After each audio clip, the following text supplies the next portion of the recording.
Both Superstock Reunion promoter Frank Spittle and Superstock Drag Illustrated magazine have gone to great lengths to make sure that the motorcycle racers who have pioneered this sport indeed remain recognized at each and every Superstock reunion. And this year is no exception.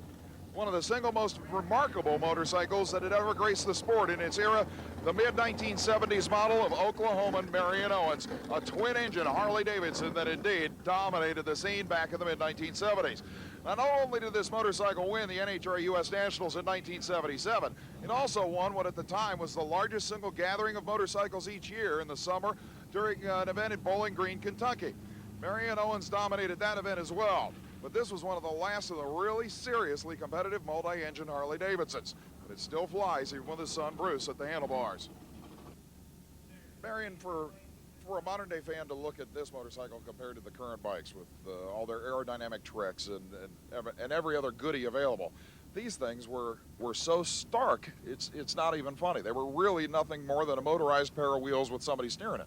That's right. Now, what didn't you build on this bike? We built pretty much everything. Cylinder heads are still Harley, and most all the cases and cylinders and everything's all been. And I should point out that this was all handmade stuff by you at your shop. Right.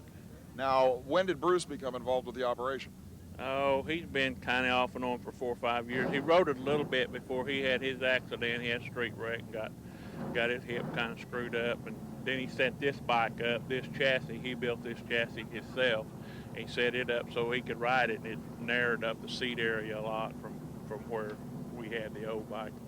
Is there ever a hope in the future, at least with supercharging, of a Harley-Davidson being competitive in top fuel again? I think so. There's a lot better parts than we ever had when we were competing on a regular basis.